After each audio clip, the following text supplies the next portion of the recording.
আর আল্লাহর রাসূল সাল্লাল্লাহু আলাইহি ওয়াসাল্লাম জানায় দেন, সন্তান যেহেতু আল্লাহ তাআলাই দেন, ছেলেও আল্লাহ দেন, মেয়েও আল্লাহ দেন। তোমরা ছেলে হলে খুশি হবা, বিষয়টা এমন নয়। যদি সন্তান কন্যাও হয় তাহলে রাসূলুল্লাহ সাল্লাল্লাহু আলাইহি ওয়াসাল্লাম ওই কন্যার বাবাদের জন্য সুসংবাদ জানায় দিয়েছে।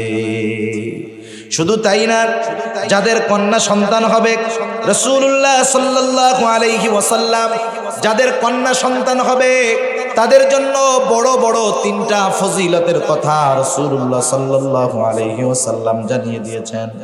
এক নাম্বার ফজিলত, কন্যা সন্তানের কারণে জাহান্নাম থেকে সে মুক্তি পাবে।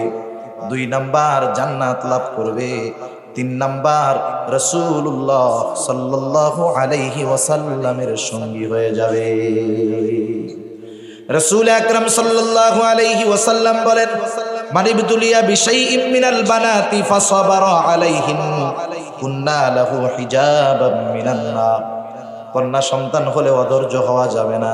আল্লাহ তাআলা যাকে কন্যা সন্তান দিয়েছে, নবীজি বলেন, সে যদি তার উপরে সবর করে, অসন্তুষ্ট না হয়, বেজার না হয়, ওই কন্যা সন্তানগুলাকে যদি অবহেলা না করে, যথাযথভাবে লালন পালন করে, নবীজি বলেন ওই কন্যা সন্তানগুলা তার জন্য জাহান্নামের মধ্যে, তার জন্য জাহান্নামের আগুন থেকে আড়াল তথা পর্দা হয়ে দাঁড়ায়া যাবে।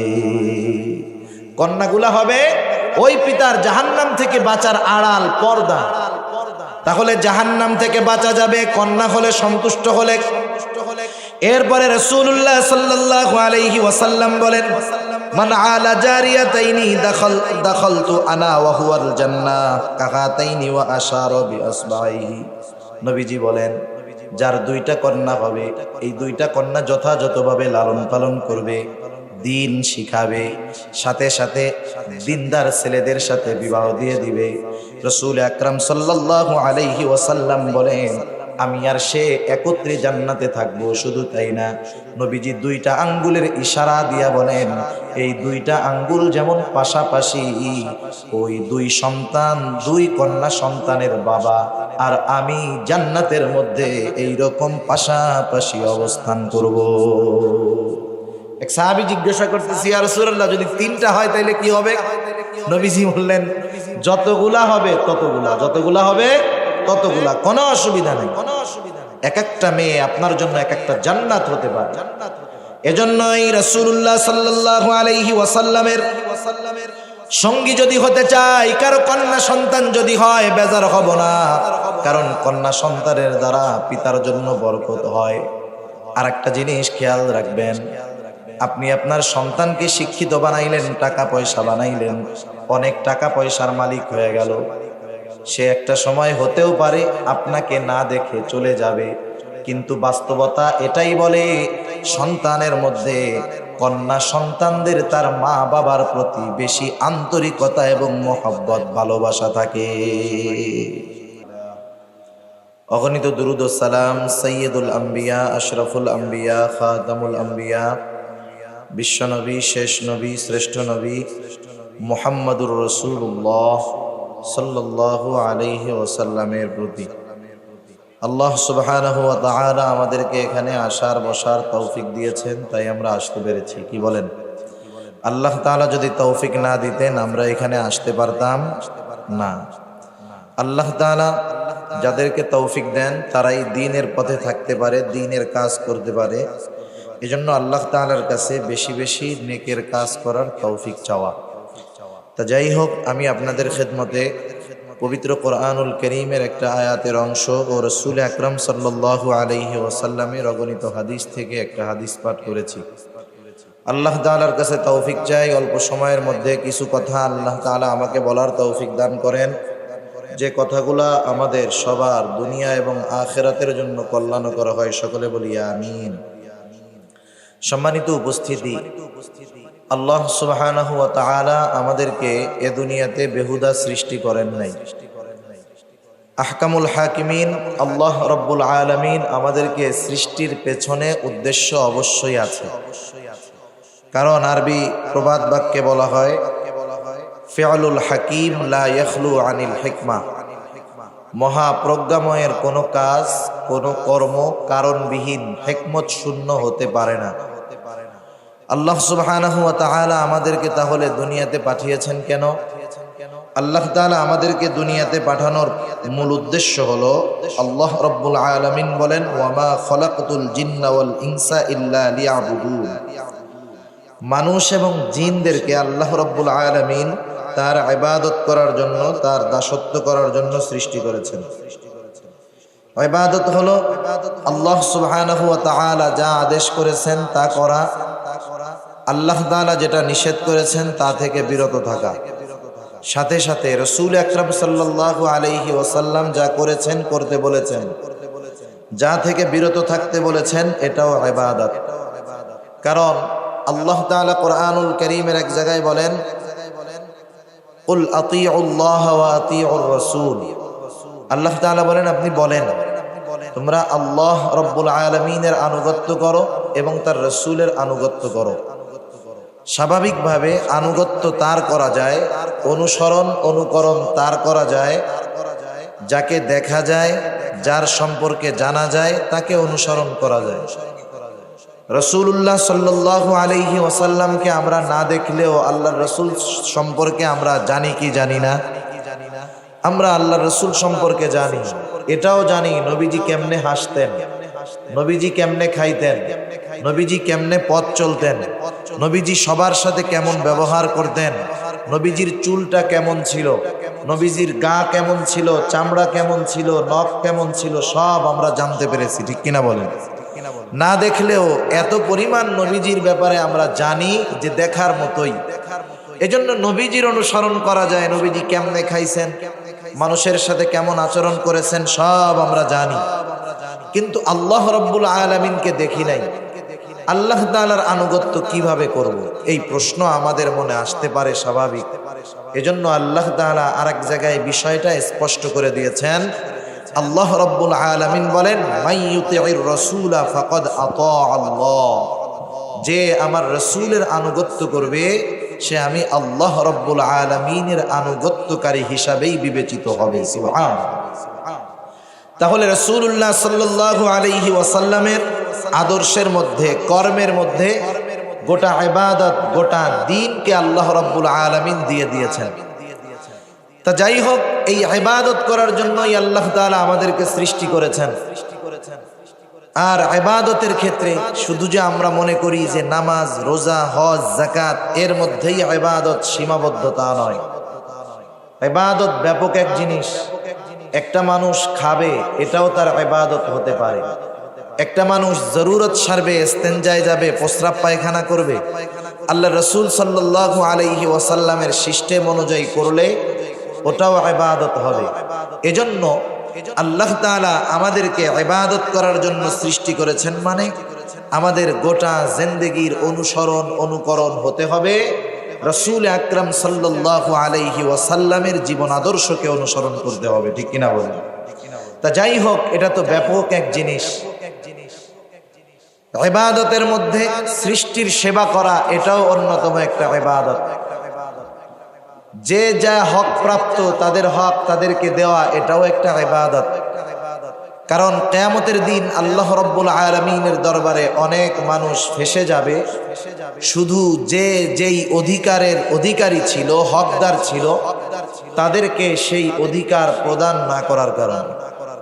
কারণ হক তথা অধিকারকে আল্লাহ তাআলা প্রথমত দুই ভাগে বিভক্ত করেছেন। একটা হলো আল্লাহ তাআলার হক, আর একটা হলো মাখলুকের হক। একটা সৃষ্টির হক, স্রষ্টার হক, আর একটা হলো স্রষ্টার হক। আল্লাহ তাআলার হক কি? আল্লাহ রাব্বুল আলামিনের হক হলো তার ইবাদত করা, তার সাথে শিরিক না করা। আল্লাহ তাআলার ইবাদত হলো, হক হলো তার ইবাদত করা, তার সাথে শিরিক না করা। কেউ যদি দুনিয়াতে আল্লাহ রাব্বুল আলামিনের হকগুলা সমূহ থেকে কিছু হক নষ্ট করে, যেমন নামাজ পড়া, এটা কার হক? একটু জোরে বলেন, কার হক? আল্লাহ তাআলার হক। নামাজ পড়ে নাই, রোজা রাখে নাই, হজ করে নাই। আল্লাহ তাআলা তো মহান। আল্লাহ তাআলা যদি চান কিয়ামতের দিন তার হক মাফ করে ঈমান থাকলে বান্দাকে জান্নাত দিয়ে দিতে পারেন। ঠিক কিনা বলেন? কারণ আল্লাহ তাআলার দয়া রহমত বেশি। হাদিসের মধ্যে আসছে ইন্না লিল্লাহি মিআতু রাহমা, আল্লাহ রাব্বুল আলামিনের রহমত কে ইন্না লিল্লাহি মিআতু রাহমা আনজালা মিনহা রাহমাতান ওয়াহিদাতান বাইনাল জিন্নি ওয়াল ইনস ওয়াল বাহাইম ওয়াল হাওয়াইম। রাসূল আকরাম সাল্লাল্লাহু আলাইহি ওয়াসাল্লাম বলেন, আল্লাহ রাব্বুল আলামিন তার দয়া রহমতের 100 ভাগ থেকে একটা ভাগ মানুষ, জিন এবং যত সৃষ্টি আছে সবার মধ্যে বন্টন করে দিয়েছেন। আল্লাহ তাআলার দয়া রহমত থেকে 100 ভাগের 1 ভাগ তামাম সৃষ্টিকুলের মধ্যে আল্লাহ বন্টন করে দিয়েছেন। দুনিয়াতে যত মাখলুক ছিল, আছে, কিয়ামত পর্যন্ত আসবে, সবাইকে ওই 1 ভাগ থেকে একটা অংশ দেওয়া হবে। ওই পরিমাণ মোহাব্বত, ভালোবাসা, দয়া রহমত প্রাপ্ত হয়ে মানুষ সন্তানের জন্য, স্ত্রীর জন্য, মা বাবার জন্য কত মোহাব্বত, ভালোবাসা, জীবন দিয়ে দেয়। অথচ আল্লাহ তাআলার কাছে 99 ভাগ রহমত জমা আছে। আল্লাহ রাসূল সাল্লাল্লাহু আলাইহি ওয়াসাল্লাম বলেন, এই 99 ভাগ দয়া রহমত আল্লাহ তাআলা নিজের কাছে রাখার কারণ হলো আখারাল্লাহু লাহু 99 রাহমা ইয়াগফিরু বিহি ইবাদাহু ইয়াউমাল কিয়ামা। এই 99 ভাগ রহমত দিয়ে আল্লাহ তাআলা কিয়ামতের দিন তার গুনাহগার বান্দাদেরকে ক্ষমা করে জান্নাত দিয়ে দিবেন। সেজন্য কেউ যদি আল্লাহর হক নষ্ট করে, শয়তানের ধোকায় পড়ে, আল্লাহ তাআলা চাইলে মাফ করে দিতে পারেন। কিন্তু কেউ যদি মানুষের অধিকার হক নষ্ট করে, ইসলাম একটা মানুষকে যেই অধিকার দিয়েছে, যেই হক দিয়েছে, এটা যদি কেউ নষ্ট করে, মানুষের হক যদি নষ্ট করে, কিয়ামতের দিন আল্লাহ তাআলা এটা ক্ষমা করবেন না যতক্ষণ না যার হক, যার অধিকার নষ্ট করা হয়েছে, সে যতক্ষণ না ক্ষমা করবে ততক্ষণ আল্লাহ তাআলাও ক্ষমা করবে না। ঠিক কিনা বলেন? এজন্য প্রত্যেকটা সৃষ্টির হক আছে। আমরা যদি মনে করি যে হক মনে হয় শুধু মানুষের সাথে আছে, অধিকার মনে হয় শুধু মানুষের কাছে পাবে, এমনটা নয়। একটা কুকুর, একটা বিড়াল, এই পশু, এই প্রাণী হিসাবেও তার একটা হক আমাদের উপরে আছে। আর মানুষের সাথে মানুষের হক তো থাকবেই। একজন বেধর্মী, সেও আমার কাছে হক পায়। একজন বেধর্মী, সে যদি আমার প্রতিবেশী হয়, বলেন তো প্রতিবেশী হিসাবে একজন বেধর্মী আমার কাছে হক পায় কি পায় না? সে অন্য ধর্মের হওয়ার কারণে আমি তাকে কষ্ট দিতে পারবো না, আমি তার রাস্তা আটকায় দিতে পারবো না, তার বাড়িতে ময়লা ফেলতে পারবো না। বরং প্রতিবেশী হিসাবে আমাকে এই খোঁজ খবর রাখতে হবে যে সে অসুস্থ কিনা, তার কোনো কষ্ট হয় কিনা, আমার দ্বারা সে কোনো কষ্ট পাচ্ছে কিনা। সে একজন অমুসলিম হওয়ার পরেও প্রতিবেশী হিসাবে তার কিছু অধিকার আমার উপরে আছে। ইসলাম এত সুন্দর। এজন্য ইসলাম প্রত্যেকটা মানুষের যেমন পরিচয় আলাদা আলাদা আছে, অনুরূপভাবে আল্লাহ রাব্বুল আলামিন কত সুন্দর দ্বীন আমাদেরকে দিয়েছেন যে প্রত্যেকটা মানুষের পরিচয় যেমন আলাদা আলাদা আছে, ওই রকম প্রত্যেকটা মানুষের আলাদা আলাদা অধিকার এবং হকও আছে। সুবহানাল্লাহ। যেমন সন্তান হিসাবে সন্তানের কিছু অধিকার আছে পিতার কাছে, আবার পিতামাতা কিছু অধিকার পায় সন্তানের কাছে। স্বামী হিসাবে স্ত্রীর কাছে সে কিছু অধিকার পায়, স্ত্রী হিসাবে সে কিছু অধিকার পায়। আবার সামগ্রিকভাবে পুরুষের কিছু অধিকার আছে, আবার সামগ্রিকভাবে প্রত্যেকটা নারীরও কিছু অধিকার আছে না নাই? জোরে বলেন, আছে না নাই? প্রত্যেকটা নারীরও অধিকার আছে। আজকে আমি যেই বিষয়টা নিয়ে কথা বলবো, নারীর অধিকারের বিষয় নিয়ে। কিছুদিন আগে আমাদের দেশে নারী অধিকার দিবস গেল। নারী অধিকার দিবস, কোন জিনিসের দিবস তো তখন পালন করা হয় সাধারণত যখন ওই জিনিসটার অভাব সমাজে, দেশে, রাষ্ট্রে, দুনিয়ার মধ্যে পাওয়া যায়। ঠিক কিনা বলেন? প্রকৃতপক্ষে বাস্তবতা তাই। ইসলামবিহীন পশ্চাত্য যত সভ্যতা আছে, যত ধর্ম আছে, যত দর্শন আছে, এই ধর্ম, দর্শন, মতাদর্শ শুধুমাত্র চাটুকারিতার মধ্যেই সীমাবদ্ধ থেকেছে। নারী দিবস একটা দিনকে নির্ধারিত করেই সীমাবদ্ধ থেকেছে, কিন্তু প্রকৃতপক্ষে কোন নারীকে পরিপূর্ণ অধিকার তারা দিতে পারে নাই। ঠিক কিনা বলে? কিন্তু ইসলাম পূর্ণাঙ্গ রূপে নারীর অধিকার দিয়েছে, এবং সেই অধিকার পরিপূর্ণ বাস্তবায়ন করিয়েও ইসলাম দেখায়া দিয়েছে। আজও যদি আমরা সেই ইসলামের দেখানো নারী অধিকার, নারীদের যেই সম্মান, তাদের যেই মর্যাদা ইসলামের আলোকে তাদেরকে প্রদান করি, তারাও যদি ইসলামী যেই অধিকার তাদেরকে দিয়েছে সেটা সানন্দে গ্রহণ করে, আজকেও দুনিয়ার বুকে ওই নারীদের পেট থেকে আহলুল্লাহ, আল্লাহওয়ালা বুজুর্গদের আবির্ভাব ঘটবে, ঠিক কিনা বলেন? কিন্তু আফসোস, বুঝে না। নারী অধিকার নামে সাধারণত যেই সংগঠনগুলো মা বোনদেরকে তাদের অধিকার হিসাবে যে বিষয়গুলো বোঝায়, তারা বলতে চায় একটা নারী যদি স্বামীর কথা শুনে, একটা নারী যদি ঘরের মধ্যে থাকে, একটা নারী যদি নিজেকে শালীন পোশাক পরে পর্দার মধ্যে আবৃত রাখে, তাহলে এই নারী আর স্বাধীন থাকে না, এই নারী পরাধীন হয়ে যায়। নাউজুবিল্লাহ। তারা বোঝাতে চায় যে নারীর অধিকার হলো নারী পুরুষের কাঁধে কাঁধ রেখে কাজ করবে, নারী স্বামীর কথা শুনবে না, তার যা মন চায় সে তা করবে। সে চাকরি করবে, ব্যবসা বাণিজ্য করবে, রাস্তার কাজ করবে, যেখানে মন চায় সে একাকী চলে যাবে, যদি সেটা দেশের বাইরে হোক। স্বামী দেশে থাকবে, একাকী চলে যাবে, অফিসের কলিগদের সাথে দূরে সফরে যাবে, বিভিন্ন জায়গায় পিকনিক বনভোজনে যাবে, কেউ তাকে বাধা দিবে না।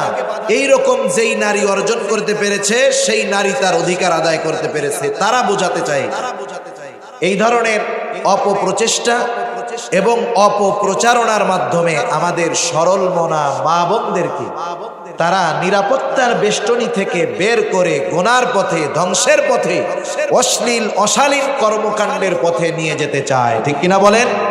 সেজন্য আমাদেরও দায়িত্ব মা বোনদের সামনে এই কথা তুলে ধরা যে আল্লাহ সুবহানাহু ওয়া তাআলা মা বোনদেরকে কি অধিকার দিয়েছেন।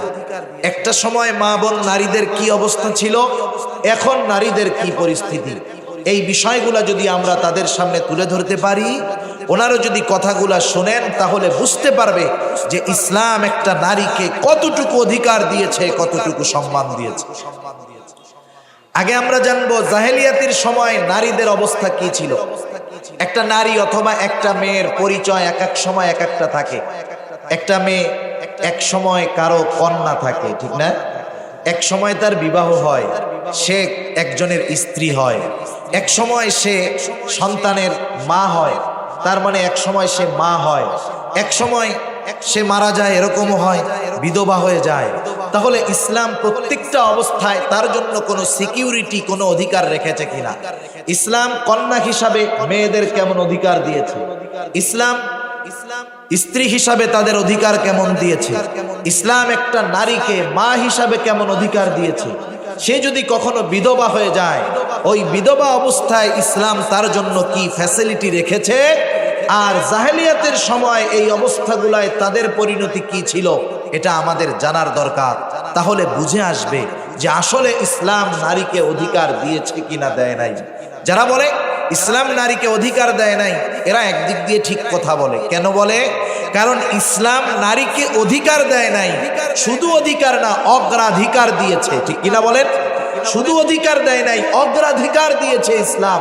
এটা যারা একটু মাথাটা সজাগ রেখে শুনবে, বুঝবে, এরাই বুঝতে পারবে যে ইসলাম এদেরকে কতটা প্রাধান্য দিয়েছে, কতটা অগ্রাধিকার দিয়েছে। এখন আসেন আমরা আগে জানি যে জাহেলিয়াতের সময় কন্যা হিসাবে মেয়েদের অবস্থান সমাজে কেমন ছিল। আল্লাহ রাব্বুল আলামিন কোরআনুল কারীমের সূরাতুন নাহলের মধ্যে জানায় দেন, ওই জাহেলিয়াতের সময় যখন কোনো পিতার কাছে কোনো কন্যা সন্তান ভূমিষ্ঠ হওয়ার সংবাদ দেওয়া হতো, তাদের অবস্থা কি হতো? আল্লাহ রাব্বুল আলামিন কোরআনুল কারীমের মধ্যে বলেন, وَإِذَا بُشِّرَ أَحَدُهُمْ بِالْأُنثَى ظَلَّ وَجْهُهُ مُسْوَدًّا وَهُوَ كَظِيمٌ। আল্লাহ রাব্বুল আলামিন দেখেন, কারো যদি কন্যা সন্তান হয়, আল্লাহ রাব্বুল আলামিন এখানে বললেন ওয়াইদা বুশিরা আহাদুহুম, শুধুমাত্র সন্তান হওয়ার সংবাদ এমনটা বলেন নাই।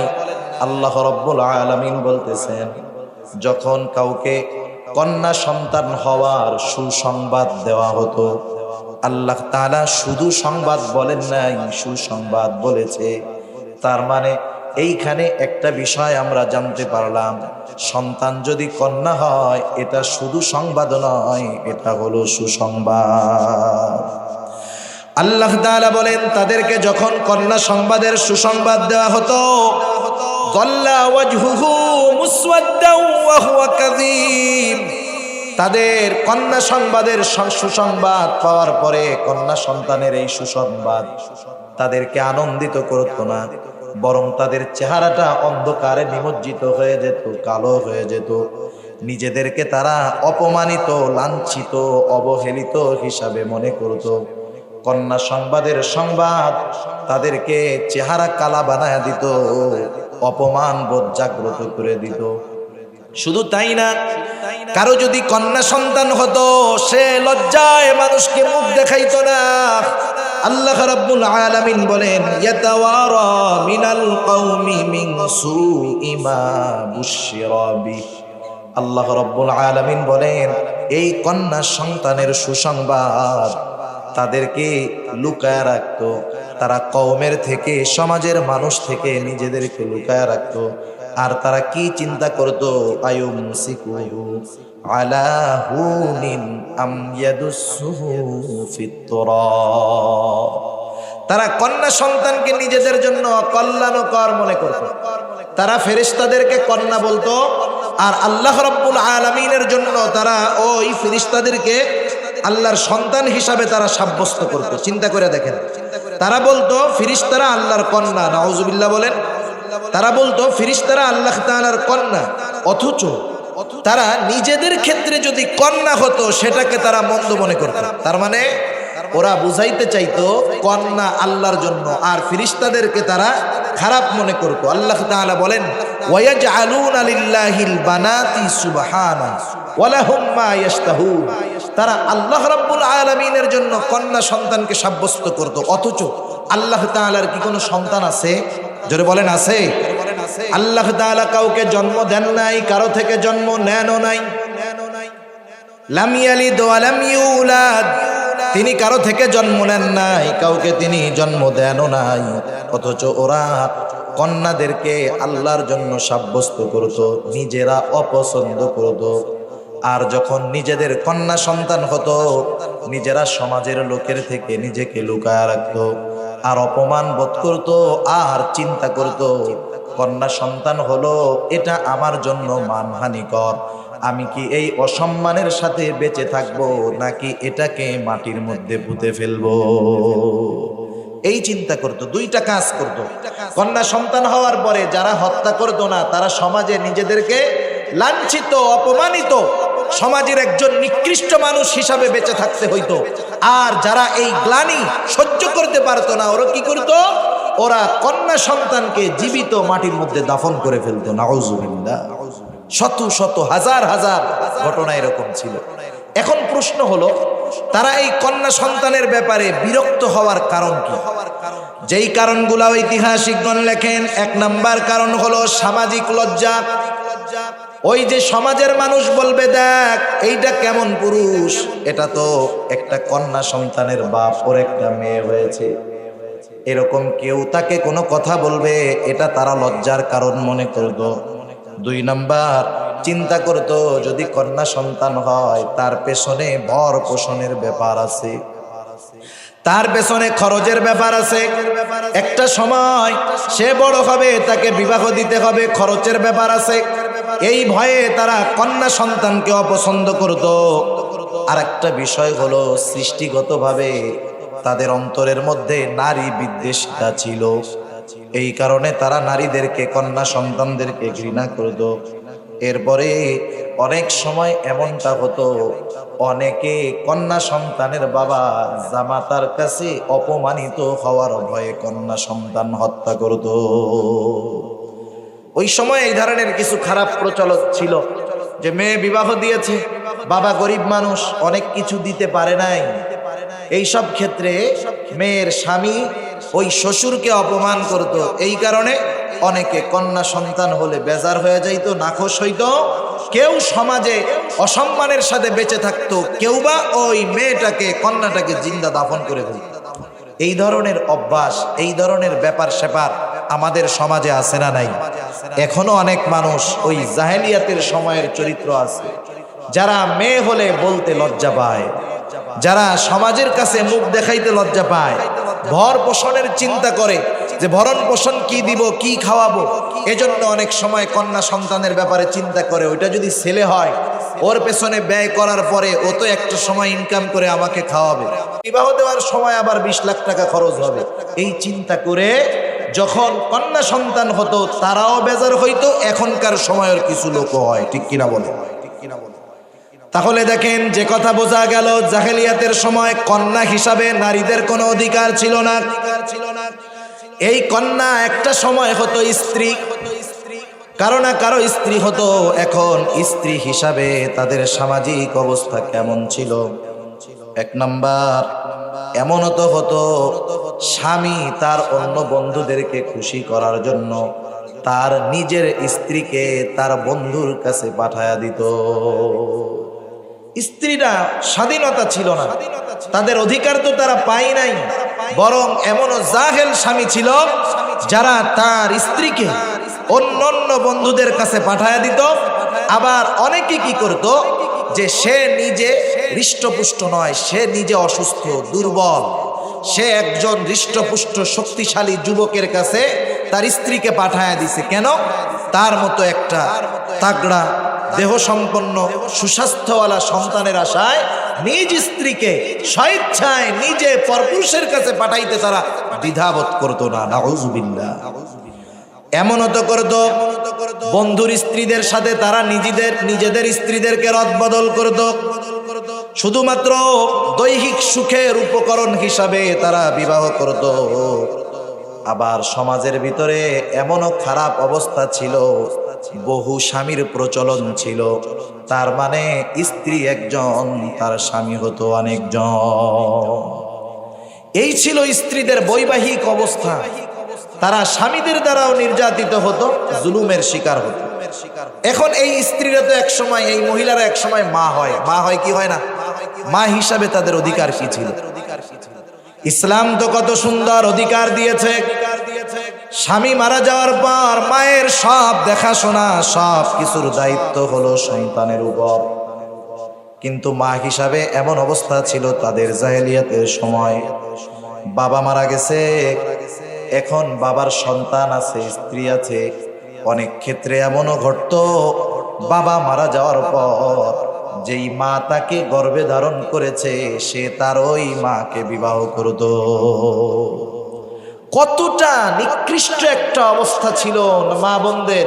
একটু চিন্তা করে দেখেন কত কঠিন এক জিন্দেগি জাহেলিয়াতের সময় গিয়েছে। মনিটরের আওয়াজ বাড়ান, মনিটরের আওয়াজ ছাড়েন আরো।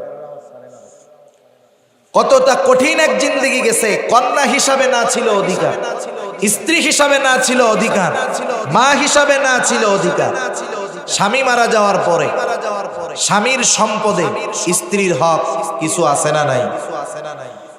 স্বামীর সম্পদ থেকে তাদেরকে বঞ্চিত করা হতো। মা হিসাবে সেই জন্য তারা সমাজের মধ্যে কোনো অধিকার পেত না, সম্মান পেত না, লাঞ্ছনা বঞ্চনার শিকার হওয়া লাগতো। অনেক সময় এমন হয় স্বামী মারা গেছে, সন্তান টন্তান কিছু নাই, বিধবা। যেই মানুষগুলো বিধবা হতো, যাদের স্বামী দুনিয়ায় থাকতো না, তারা পারিপার্শ্বিক অনেক জালেমদের জুলুমের শিকার হতো। শুধু তাই না, যেই মহিলার স্বামী মারা যেত, অনেক সময় ওই বাড়িতে অন্যান্য মানুষেরা তার সাথে দাসীর মতো আচরণ করত। এগুলা সভ্য সমাজেও আছে, আমাদের সমাজে এখনো আছে এরকম, যে একজন যুবক বয়স বিবাহ হয়েছে, একেবারে কম বয়সী একটা বাচ্চা হয়েছে, স্বামী মারা গেছে। এইবার স্বামীর বাড়িতে তার আর অধিকার থাকে না, তার সাথে খারাপ আচরণ করা হয়, ঘরের মধ্যে চাকরানির মতো তাকে খাটানো হয়। কেন? তার স্বামী নাই, সে বিধবা। এজন্য তার উপরে অনেক ধরনের জুলুম অত্যাচার চলে কি চলে না বলেন? এগুলো জাহেলিয়াতের সময়ের কাজ। কিন্তু ইসলাম কত সুন্দর অবস্থান দিয়েছে নারীদের। এ তো গেল তার সামাজিক স্ট্যাটাস, সামাজিক মর্যাদা। অর্থনৈতিক দিক দিয়ে তাদের অবস্থা কি ছিল? সকল ধরনের অর্থনৈতিক বিষয় থেকে তারা বঞ্চিত। তারা উত্তরাধিকার সূত্রে কোনো সম্পদের মালিক হতে পারত না, না তার বাবার সম্পদ, না তার স্ত্রীর সম্পদ, না তাদের সন্তানদের সম্পদ, কোনো কিছুতে নারীদের সম্পদের কোনো মালিকানা ছিল না, কোনো অধিকার ছিল না। একটু চিন্তা করেন, এই ছিল নারীদের অবস্থা। কিন্তু ইসলামের আগমন ঘটল। ইসলাম কি দিয়েছে নারীদের? ইসলাম নারীদের শুধু অধিকার দেয় নাই, ইসলাম নারীদেরকে সর্বক্ষেত্রে সর্ব অবস্থায় সর্বোচ্চ অধিকার দিয়েছে। সুবহানাল্লাহ। ইসলাম কি দিল নারীদেরকে? এক নাম্বার আসেন, ইসলাম নারীদেরকে দিয়েছে অধিকার। ইসলাম নারীদেরকে দিয়েছে নিরাপত্তা, সম্মান, মর্যাদা। কন্যা হিসেবে তাকে অধিকার দিয়েছে, কন্যা হিসাবে তাকে সম্মান দিয়েছে, কন্যা হিসাবে তাকে মর্যাদা দিয়েছে ইসলাম। রাসূল আকরাম সাল্লাল্লাহু আলাইহি ওয়াসাল্লাম কত সুন্দর আমাদেরকে জানায় দিয়েছেন যে যাদের কন্যা সন্তান হবে তারা সৌভাগ্যবান। আর এই কন্যা সন্তান যদি যথাযথভাবে লালন করতে পারে, পালন করতে পারে, এই বাবা, এই পিতার ঠিকানা হয়ে যাবে জান্নাত। কারণ সন্তান ছেলে হবে না মেয়ে হবে। সাউন্ড দেন না কেন? সাউন্ড বাড়ান, এখানে সাউন্ড লাগবে হবে, কানে আওয়াজ আসতেছে না, আওয়াজ ক্লিয়ার করবেন একদম।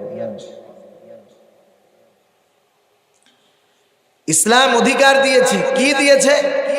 কারণ কোন সন্তান ছেলে হবে না মেয়ে হবে, কি হবে, এটা দুনিয়ার কেউ জানে না। জানে? দুনিয়ার কারো হাতে না এটা। দুনিয়ার, আপনি ভলিউমটা ক্লিয়ার করেন, ডিজিটাল লাগবে না, আওয়াজ ক্লিয়ার হবে, টনটন হবে মাইকের মতো।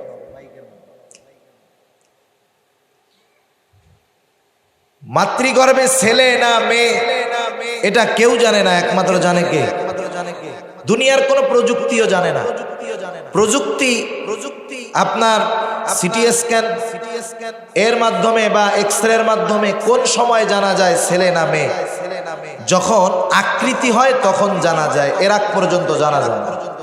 যখন তারা মাংসপিণ্ডে রূপান্তরিত থাকে, মায়ের গর্ভে থাকে, তখন পর্যন্ত বলা যায় না যে এটা ছেলে হবে না মেয়ে হবে। কিন্তু আল্লাহ তাআলা এর আগেই জানেন যে এই মাতৃগর্ভে ছেলে হবে না মেয়ে হবে। এই খবর কার কাছে আছে?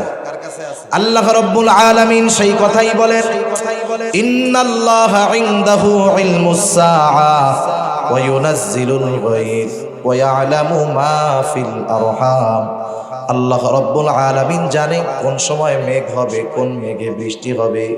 আল্লাহ তাআলা জানেন গর্ভের মধ্যে কি আছে, সেটা ছেলে না মেয়ে কে জানে? জোরে বলেন। দুনিয়ার কোন নারী, দুনিয়ার কোন পুরুষ তাদের নিজেদের ব্যক্তিগত কোনো ক্ষমতা নাই। কেউ চাইলে নিজের গর্ভের সন্তানটাকে ছেলে বানাতে পারে না, কেউ চাইলে মেয়ে বানাতে পারে না। আমাদের সমাজের মধ্যে এই একটা কুধারণা আছে।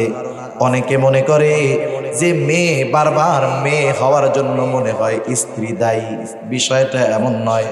যদি মেডিকেল সায়েন্স গবেষণা করে জানায় মূলত মাতৃগর্ভে কন্যা হওয়ার পেছনে কারণটা গর্ভধারণকারিণী নারীর নয়, বরং পুরুষের। মেয়ে হওয়ার জন্য যদি কাউকে দায়ী করা হয়, দুনিয়ার কাউকে দিবে তো আল্লাহ। দুনিয়ার কাউকে যদি দায়ী করা হয়, দায়ী করা যদি বৈধ হইতো, তাইলে পুরুষকে দায়ী করা যাইতো যে পুরুষের কারণে মূলত ছেলে মেয়ে হয়। কিন্তু আমাদের সমাজে কি করে? একটা মহিলার যখন পরপর কয়েকটা কন্যা সন্তান হয়, তাকে তার সাথে খারাপ আচরণ করা হয়, অনেক সময় তাকে বের করে দেওয়া হয়। একাধিক কন্যা হওয়ার কারণে কন্যাদেরকে অবহেলার দৃষ্টিতে দেখা হয়, ঠিক কিনা বলে? সেজন্য আল্লাহ তাআলা জানায় দেন এমনটা চলবে না। কারণ গর্ভের সন্তান ছেলে হবে নাকি মেয়ে হবে এটা দুনিয়ার কারো নিয়ন্ত্রণাধীন নয়, এটার নিয়ন্ত্রণ করেন যিনি, তিনি কে? আল্লাহ তাআলা সেই কথাই বলেন, ইয়াহাবু লিমান ইয়াশাউ ইনাসাও ওয়া ইয়াহাবু লিমান ইয়াশাউ যুকুর। আল্লাহ রাব্বুল আলামিন বলেন তিনি যাকে চান তাকে কন্যা দেন, যাকে চান তাকে ছেলে দেন। আবার আল্লাহ রাব্বুল আলামিন যাকে চান তাদেরকে উভয়টাই দেন, ছেলেও দেন মেয়েও দেন। আবার আল্লাহ তাআলা যাকে চান ওয়াজআলু মাইয়াশাউ আকিমা, আল্লাহ তাআলা যাকে চান তাকে আল্লাহ বন্ধাও বানায় রাখে। সেজন্য বন্ধা একটা শব্দ, আপনারা এটা চিনেন তো? শব্দটা অনেক জায়গায় বলে বাজা। কি বলে? বাজা, বন্ধা। শুধু যে বন্ধা নারীরা হয় তা না, অনেক সময় ছেলেরাও কি হয়? বাজা হয়, বন্ধা হয়। সেজন্য এই ধরনের কুসংস্কার থেকে বের হয়ে আসতে হবে, ইসলামী অনুশাসন ফলো করতে হবে। যে শুধু যে নারীর কারণেই বাচ্চা কাচ্চা হয় না, বিষয়টা এমন না। অনেক সময় ছেলেদের কারণে, পুরুষের কারণেও বাচ্চা কাচ্চা হয় না, কিন্তু আমরা এটা মাইনে নিতে রাজি থাকি না। আমরা যত দোষ দিতে পারি নারীদের, আর চিন্তা করি যে এটা না হইলে কি হবে, আর একটা বিবাহ দিয়ে নিয়ে আসবে। সেজন্য এসব ক্ষেত্রে সাবধান হইতে হবে। সন্তান ছেলে হোক মেয়ে হোক, কার ইচ্ছাধীন, জোরে বলেন। সেজন্য জাহেলিয়াতের সময় তারা সন্তান কন্যা হলে অসন্তুষ্ট হতো, চেহারাটা তাদের খারাপ হয়ে যেত। আর আল্লাহর রাসূল সাল্লাল্লাহু আলাইহি ওয়াসাল্লাম জানায় দেন, সন্তান যেহেতু আল্লাহ তাআলাই দেন, ছেলেও আল্লাহ দেন, মেয়েও আল্লাহ দেন। তোমরা ছেলে হলে খুশি হবা, বিষয়টা এমন নয়। যদি সন্তান কন্যাও হয় তাহলে রাসূলুল্লাহ সাল্লাল্লাহু আলাইহি ওয়াসাল্লাম ওই কন্যার বাবাদের জন্য সুসংবাদ জানায় দিয়েছে। শুধু তাই না, যাদের কন্যা সন্তান হবে, রাসূলুল্লাহ সাল্লাল্লাহু আলাইহি ওয়াসাল্লাম যাদের কন্যা সন্তান হবে তাদের জন্য বড় বড় তিনটা ফজিলতের কথা রাসূলুল্লাহ সাল্লাল্লাহু আলাইহি ওয়াসাল্লাম জানিয়ে দিয়েছেন। এক নাম্বার ফজিলত, কন্যা সন্তানের কারণে জাহান্নাম থেকে সে মুক্তি পাবে। 2 নাম্বার, জান্নাত লাভ করবে। 3 নাম্বার, রাসূলুল্লাহ সাল্লাল্লাহু আলাইহি ওয়াসাল্লামের সঙ্গী হয়ে যাবে। রাসূল আকরাম সাল্লাল্লাহু আলাইহি ওয়াসাল্লাম বলেন, মান ইবতুলিয়া বিশাইইন মিনাল বানাতি ফাসাবারা আলাইহিন কুন্না লাহু হিজাবাম মিনান নার। কন্যা সন্তান হলে অধৈর্য হওয়া যাবে না। আল্লাহ তাআলা যাকে কন্যা সন্তান দিয়েছে, নবীজি বলেন, সে যদি তার উপরে সবর করে, অসন্তুষ্ট না হয়, বেজার না হয়, ওই কন্যা সন্তানগুলাকে যদি অবহেলা না করে, যথাযথভাবে লালন পালন করে, নবীজি বলেন ওই কন্যা সন্তানগুলা তার জন্য জাহান্নামের মধ্যে, তার জন্য জাহান্নামের আগুন থেকে আড়াল তথা পর্দা হয়ে দাঁড়ায়া যাবে। কন্যাগুলা হবে ওই পিতার জাহান্নাম থেকে বাঁচার আড়াল, পর্দা। তাহলে জাহান্নাম থেকে বাঁচা যাবে কন্যা হলে, সন্তুষ্ট হলে। এরপরে রাসূলুল্লাহ সাল্লাল্লাহু আলাইহি ওয়াসাল্লাম বলেন, মান আলা জারিয়াতাইনি দাখালতু আনা ওয়া হুয়াল জান্নাহ কাহাতাইনি ওয়া আশারা বিআসবাইহি। নবীজি বলেন, যার 2টা কন্যা হবে, এই 2টা কন্যা যথাযথভাবে লালন পালন করবে, দিন শিখাবে, সাথে সাথে দিনদার ছেলেদের সাথে বিবাহ দিয়ে দিবে, রাসূল আকরাম সাল্লাল্লাহু আলাইহি ওয়াসাল্লাম বলেন, আমি আর সে একত্রে জান্নাতে থাকবো। শুধু তাই না, নবীজি 2টা আঙ্গুলের ইশারা দিয়া বলেন, এই 2টা আঙ্গুল যেমন পাশাপাশি, ওই 2 সন্তান, 2 কন্যা সন্তানের বাবা আর আমি জান্নাতের মধ্যে এই রকম পাশাপাশি অবস্থান করব। এক সাহাবী জিজ্ঞাসা করতেছি, ইয়া রাসূলুল্লাহ, যদি 3টা হয় তাহলে কি হবে? নবীজি বললেন, যতগুলা হবে ততগুলা, যতগুলা হবে ততগুলা, কোনো অসুবিধা নেই। এক একটা মেয়ে আপনার জন্য এক একটা জান্নাত হতে পারে। এজন্যই রাসূলুল্লাহ সাল্লাল্লাহু আলাইহি ওয়াসাল্লামের সঙ্গী যদি হতে চাই, কারো কন্যা সন্তান যদি হয়, বেজার হব না, কারণ কন্যা সন্তানের দ্বারা পিতার জন্য বরকত হয়। আর একটা জিনিস খেয়াল রাখবেন, আপনি আপনার সন্তানকে শিক্ষিত বানাইলেন, টাকা পয়সা বানাইলেন, অনেক টাকা পয়সার মালিক হয়ে গেল, সে একটা সময় হতেও পারে আপনাকে না দেখে চলে যাবে।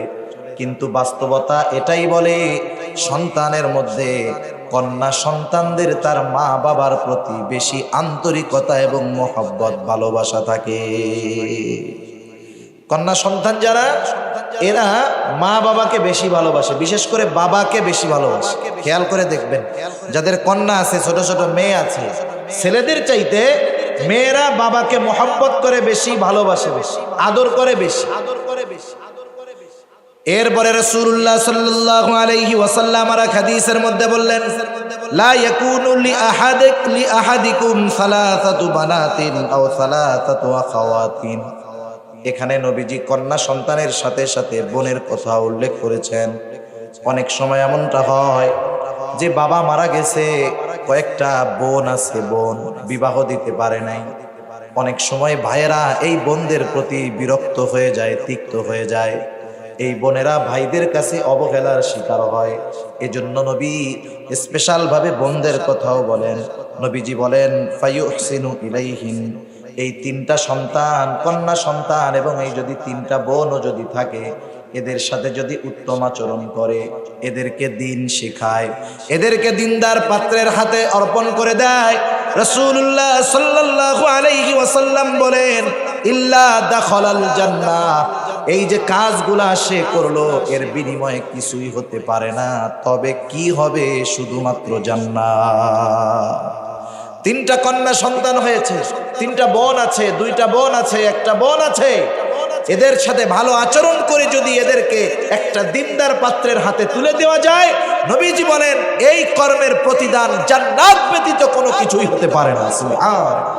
একটু চিন্তা করে দেখেন, জাহেলিয়াতের সময় কন্যা হলে কত বিরক্ত হতো তারা, রাগ হতো, লজ্জিত হতো, অথচ আল্লাহর রাসূল সাল্লাল্লাহু আলাইহি ওয়াসাল্লাম জানিয়ে দিলেন কন্যা হলে বিরক্ত হয়েও না, এই কন্যার যথাযথ লালন পালন করো, এই কন্যা তোমার জাহান্নাম থেকে বাঁচার কারণ হবে, এই কন্যা তোমার জান্নাতে যাওয়ার কারণ হবে, এই কন্যা তোমার নবীর সাথে অবস্থান করার কারণ হবে। সুবহান। সেজন্য কন্যা হিসাবে, সন্তান হিসাবে ইসলাম কন্যা সন্তানদেরকে সর্বপ্রথম এবং সবচাইতে বেশি অগ্রাধিকার দিয়েছে। এবার আসুন, এই কন্যাটাই একটা সময় কারো না কারো স্ত্রী হবে। জাহেলিয়াতের সময় স্ত্রীদের সাথে কেমন খারাপ আচরণ করা হতো, কিন্তু ইসলাম স্ত্রী হিসাবে তার কতটুকু অধিকার দিয়েছে, স্বামীর জন্য কি করণীয়, কত সুন্দর ইসলাম স্ত্রীর মৌলিক চাহিদা সহ তার নিরাপত্তা, তার ঈমান নিরাপত্তা, দৈহিক নিরাপত্তা, অর্থনৈতিক নিরাপত্তা, সকল ধরনের নিরাপত্তার ব্যবস্থা করার জন্য স্বামীর উপরে আল্লাহ রাব্বুল আলামিন এই দায়িত্ব দিয়ে দিয়েছে। সে তার সকল প্রকার মৌলিক বিষয়াদি পূরণ করবে, সে যেই জায়গাটায় থাকবে থাকার জায়গার নিরাপত্তার ব্যবস্থা করবে, এ টু জেড তার সকল দেখা শোনা সব কিছুর ব্যবস্থাপনা স্বামীকে করতে হবে, সে ঘরের রানী হিসাবে থাকবে। ঠিক কিনা বলে? কিন্তু আমাদেরকে যারা নারী অধিকার শেখাতে চায় এরা বলে যে ইসলাম নারীকে ঘর বন্দি করে ফেলছে। না না, ইসলাম নারীকে রানীর মর্যাদা দিয়েছে। যারা ইসলাম বুঝে এরা কখনো ওই দুষ্টু নারীবাদীদের ফাঁদে কখনো পা দিবে না। ঠিক কিনা বলেন? সেজন্য দেখেন ইসলাম মৌলিক চাহিদা সহ সকল নিরাপত্তা, শুধু তাই নয়, তার সাথে সদাচরণ, ভালো ব্যবহার, তার খাদ্য, বস্ত্র, চিকিৎসা, এই সব কিছুর ব্যবস্থাপনার দায়িত্ব স্বামীর উপরে অর্পিত করে দিল। শুধু তাই না, স্বামী স্ত্রী তার জন্য থাকার ভালো ব্যবস্থা করবে, আচরণ ভালোভাবে করবে। আল্লাহ রাব্বুল আলামিন বলেন ওয়াশিরুহুন্না বিল মারুফ, তাদের সাথে উত্তম ব্যবহার, উত্তম আচরণ, সদাচরণ করার আদেশ আল্লাহ রাব্বুল আলামিন দিয়ে দিয়েছে। অনেক ক্ষেত্রে মানুষ বোঝে না, মানুষ বিবাহ করে কেন? অনেকে বিবাহের কারণ হিসাবে বলে আমি বিবাহ করতেছি, আমি তো বাড়ি থাকি না, আমার বাড়িতে লোকজন দেখার কেউ নাই, এইগুলা দেখাশোনা কে করবে? এই জন্য বিয়া করে আমি বউ বাড়ি রেখে শহরে চাকরি করি। তার মানে সে বিবাহ করছে কেন? তার এই গোলামবান্দি কাজে খাটানোর জন্য। ঘরে কাজের লোক নাই, এই জন্য বিবাহ করছে। বিষয়টা এমন নয়। আপনি বিবাহ এই উদ্দেশ্যে করতে পারেন না, বিবাহের উদ্দেশ্য আলাদা আছে। সেজন্য বিবাহ করার ক্ষেত্রে এই বিষয়টা খেয়াল রাখতে বলা হয় যে একটা নারী অতীতে সে যে পরিস্থিতিতে, যে অবস্থায় তার বাবার বাড়িতে লালন পালন হয়েছে, বিবাহ করার পরে সেই রকম অথবা তার চাইতে ভালো ব্যবস্থাপনা তাকে দিতে হবে। সে ছিল আনন্দে, ঘরে কাজ করা লাগে নাই, বাবার বাড়িতে আনন্দে ছিল, কিন্তু আপনি বিবাহ করে এনে তাকে এমন ভাবে খাটাইতেছেন গাদার খাটুনি, এটা ইনসাফ হবে না, এটা ভালো কাজ হবে না। সে স্বেচ্ছায় করে ভিন্ন জিনিস, কিন্তু তাকে দিয়ে যদি জোর করানো হয়, তার ভালো থাকার ব্যবস্থা না থাকে, নিরাপত্তার ব্যবস্থা না থেকে বাহির থেকে পানি আনতে হয়, সে ঠিকমতো পর্দা পুশিদা করতে পারে না, এই ব্যবস্থাপনাগুলা এগুলা নারীর অধিকার।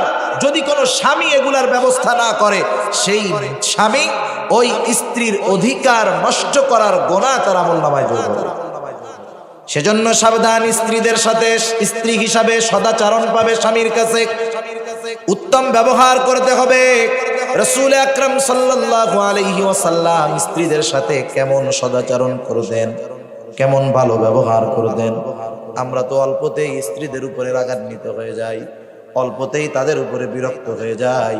রাসূল আকরাম সাল্লাল্লাহু আলাইহি ওয়াসাল্লাম এক জিহাদ থেকে আসছেন।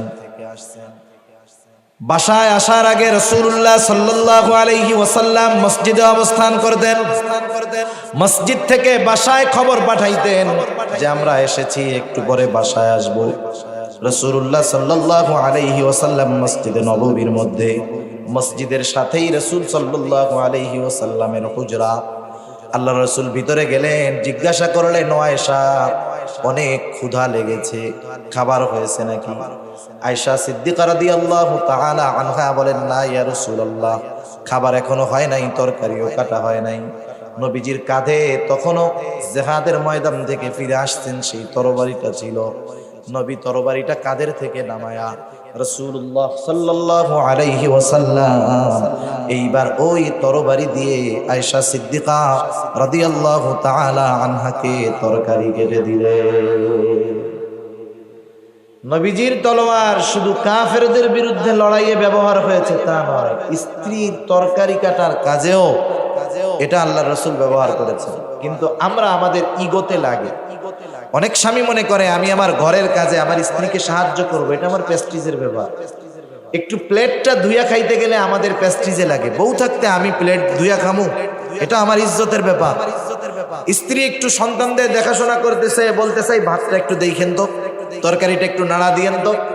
যদি বলে আমি আমার ইগোতে লাগায়া দেই যে কত বড় সাহস, আমার খাইয়া আমার বইরা আমারে ভাত দেখতে কয়, আমারে তরকারি দেখতে বলে। অথচ এটা রাসূলের আদর্শ নয়, বরং রাসূলুল্লাহ সাল্লাল্লাহু আলাইহি ওয়াসাল্লাম ঘরের কাজে স্ত্রীদেরকে সহযোগিতা করতেন, সাহায্য করতেন। আরে এটা আমাদেরও করা উচিত ছিল, কিন্তু আমরা সমাজের লোক কথার ভয়ে এই কাজ করি। কারণ আপনাদের এলাকা, আমাদের এলাকার কোনো মানুষ যদি জানে যে এই লোকটা ঘরের মধ্যে স্ত্রীর তরকারি কেটে দেয়, বাইরের মানুষ বলবে দেখ এটা বউয়ের গোলাম। কি বলবে? বউয়ের গোলাম, বউয়ের তরকারি কেটে দেয়, এই করে দেয়, সেই করে দেয়। খবরদার, মানুষের কথা দিয়ে দিন চলবে না। আপনার পরিবারে যদি অশান্তি হয়, মানুষ শান্তি দিতে পারবে না, ওরা আরো ঘি ঢেলে অশান্তি সৃষ্টি করতে পারবে, ঠিক কিনা বলেন? এজন্য আপনি যদি স্ত্রীদের প্রতি একটু সৌহার্দ্যপূর্ণ আচরণ করেন, একটু আন্তরিক হন, মেয়েদেরকে আল্লাহ ওইভাবে সৃষ্টি করেছে। আপনি এক কদম তার প্রতি আন্তরিক হবেন, সে 10 কদম আপনার প্রতি আন্তরিক হবে। আপনি তার সাথে একটু তেড়ামি করবেন, আপনি 1 ডিগ্রি করবেন, ও 90 ডিগ্রি বাঁকা হয়ে বসে থাকবে, ঠিক কিনা বলেন? কারণ আল্লাহ তাআলা নারীদেরকে বাঁকা হাত দিয়ে সৃষ্টি করেছে, সৃষ্টিগতভাবেই এটা। আল্লাহ রাসূল সাল্লাল্লাহু আলাইহি ওয়াসাল্লাম বলেছেন, এটাকে তোমরা সোজা করার চেষ্টা করো না, তাহলে ভেঙে যাবে। আবার ছেড়েও দিও না, বেশি বাঁকা হয়ে যাবে। বাঁকা অবস্থায় এটার থেকে ফায়দা কেমনে নেওয়া যায় সে চেষ্টা করো। সেজন্য পারিবারিক অশান্তি আজকে আমাদের দেশে ভরপুর। পারিবারিক অশান্তির অন্যতম একটি কারণ হলো এই পারিবারিক বিষয়ে স্বামী স্ত্রীর মধ্যে আন্ডারস্ট্যান্ডিং নাই, স্বামী স্ত্রীর মধ্যে সম্পর্ক ভালো নাই। একটু রান্না খারাপ হলে, কোনো মহিলা রান্না করছে, রান্নাটা একটু খারাপ হয়েছে, প্রত্যেকদিন ভালো হয়, আজকে একটু খারাপ হয়েছে, স্বামী কি করে? মুখ একটা বেংসি দিয়া বলে, কি রান্না করছো এইগুলো, কি রান্না করছো এইগুলো। এই যে স্ত্রী কষ্ট পেয়ে যায়। আপনি যদি ওই কষ্টটুকু চাপায় রাখতে পারতেন, একটু খারাপ লাগছে, থাক আজকে না হয় লাগছে, বেচারি তো প্রত্যেক দিন রান্না করে। আপনি যদি কিছু নাও বলতেন, সে যদি জিজ্ঞাসা করতো কেমন হয়েছে, আপনি বলছেন ভালো হয়েছে। সে নিজে যখন খেয়ে দেখতো খাবারটা খারাপ হয়েছে, সে আইসা হাসি মুখে আপনার কাছে তখন বলতো যে আপনি ওই সময় মিথ্যা কথা বলছেন, তরকারিটা খারাপ হয়েছে, আপনি কর নাই। সে আপনার প্রতি আরো আন্তরিক হতো, দুর্বল হতো, মোহাব্বত হতো, ভালোবাসা বাড়তো। সেজন্য স্ত্রীদের কিছু অধিকার আছে। আল্লাহ রাসূল সাল্লাল্লাহু আলাইহি ওয়াসাল্লাম স্ত্রীদেরকে ঘরের কাজে সহযোগিতা করেছে। অনেক মেহমান আসছে, আমার বাড়িতে মেহমান তো আমার আসে, স্ত্রীর খুব কমই আসে, কিন্তু আমার বেশি মেহমান আসে। আমি যদি ওই সময় তাকে একটু সহযোগিতা করি, ঘরে কাজের লোক রাখতে পারি নাই, সামর্থ্য নাই, আমি তার একটু প্লেট ধুয়ে দিলাম, বাটি ধুয়ে দিলাম, দেখবেন কোন স্ত্রী স্বামী এইটা করুক এটা সে পছন্দ করে না, চায় না, কিন্তু এরপরেও যদি সে নিজের থেকে করে, স্ত্রী স্বামীর প্রতি আন্তরিক হবে। আমি আল্লাহ রাসূলের সুন্নাহ আদায় করব, আর স্ত্রী আমার প্রতি আন্তরিক হবে, মহব্বত হবে, পারিবারিক শান্তি, সমৃদ্ধি এবং মহব্বত, ভালোবাসা বাড়বে, ঠিক কিনা বলবো? সেজন্য স্ত্রী হিসাবে ইসলাম তাদের অধিকার দিয়েছে। এবার আসেন মা হিসাবে তাদের কি অধিকার। হায়রে রাসূলুল্লাহ সাল্লাল্লাহু আলাইহি ওয়াসাল্লাম, একজন মহিলা যখন কন্যা থাকে, তার নিরাপত্তার জন্য তার বাবা থাকে। এরপরে যখন সে স্ত্রী হয়, তার স্বামী থাকে, মনে করেন স্বামী দুনিয়া থেকে চলে গেল, এখন তার সন্তান আছে, সন্তানদের ক্ষেত্রেও মা বাবার কিছু হক রয়েছে। এখন এই মা সন্তানদের কাছে কি মা হিসাবে কি অধিকার তার রয়েছে, রাসূল আকরাম সাল্লাল্লাহু আলাইহি ওয়াসাল্লাম কেমন অধিকার দিয়েছেন। আল্লাহ রাব্বুল আলামিন অধিকারের ক্ষেত্রে মায়ের অধিকারকে প্রাধান্য দিয়েছেন। রাসূলুল্লাহ সাল্লাল্লাহু আলাইহি ওয়াসাল্লাম মায়ের অধিকারকে প্রাধান্য দিয়েছেন। আল্লাহ রাব্বুল আলামিন বলেন, ওয়াসাইনাল ইনসানা বিওয়ালিদাইহি হামালাতহু উম্মুহু ওয়াহনান আলা ওয়াহন। আল্লাহ রাব্বুল আলামিন তামাম দুনিয়ার মানুষদেরকে ওসিয়ত করতেছেন, আর আল্লাহ তাআলা যেটা ওসিয়ত করেন সেটা চূড়ান্ত আদেশ হয়ে যায়।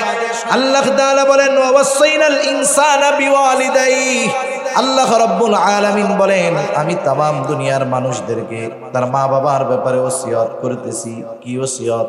তাদের সাথে এক নম্বরে সদাচরণ করবে। আর এক জায়গায় আল্লাহ তাআলা বলেন, ওয়াসাইনাল ইনসানা বিওয়ালিদাইহি ইহসানা। মা বাবার সাথে সদাচরণ করবে, স্পেশাল ভাবে মায়ের সাথে বেশি সদাচরণ করবে। কারণ কি? হামালাতহু উম্মুহু ওয়াহনান আলা ওয়াহন। কারণ সে কষ্টের উপরে কষ্ট সহ্য করে তাকে গর্ভধারণ করেছে। একজন গর্ভধারণকারিণী মহিলা, ওই সন্তান যখন তার পেটে থাকে তার কত রকমের কষ্ট হয়, এটা একজন মহিলা ছাড়া পুরুষ এটা অনুভব করতে পারবে না। প্রাথমিক দিক সে খাইতে পারে না, ঘুমাতে পারে না, নড়াচড়া করতে পারে না। বাচ্চা যখন পেটের মধ্যে বড় হয় অনেক জোরে লাথি মারে, নড়াচড়া করে, এটা যে কত কষ্টের বিষয় এটা একজন মা ছাড়া বুঝবে না। সেজন্য মা বাবার সাথে সদাচরণ তো অবশ্যই করতে হবে। বিশেষ করে মায়ের সাথে মা হিসাবে অধিকারটা আল্লাহ তাআলা বেশি দিয়েছেন। সাথে সাথে কি, এই যে 2টা বছর দুধ পান করায় মা, নিঃস্বার্থে পান করায়। ওই সময় ওই সন্তানের খাওয়ার মতো কোনো কিছু ছিল না, তার শরীরের সাথে অ্যাডজাস্ট করে এমন কিছু বাজারে পাওয়া যাইতো না, কিন্তু আল্লাহ তাআলা মায়ের স্তনে তার জন্য উপযোগী করে দুধ দিয়েছেন।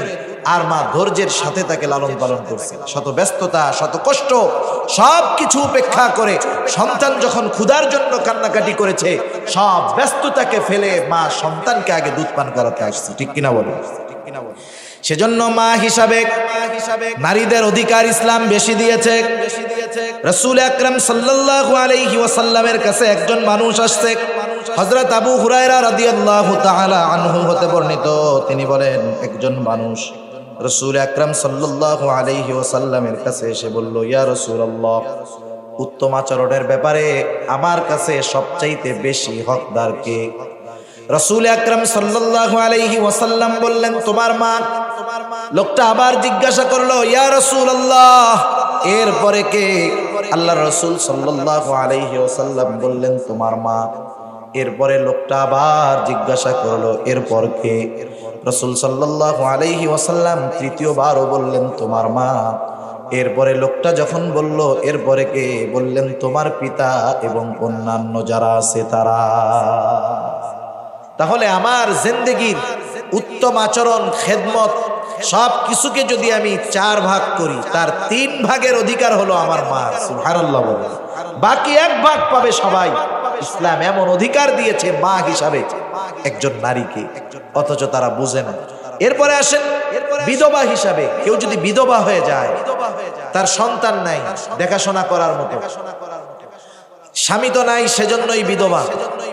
জাহেলিয়াতের সময় এই বিধবা নারীগুলা খুব বিপদের মধ্যে ছিল। তারা না পারতো স্বামীর বাড়ি ছাড়তে, আবার যদি বাবার বাড়িতে যাইতো ওইখানেও বাবা না থাকলে বাবাও খারাপ মনে করতো, ভাইরা তো খুব খারাপ চোখে দেখতো।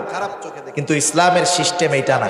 ইসলাম কত দায়িত্ববোধ দিয়েছে নারীদের ব্যাপারে আমাদের।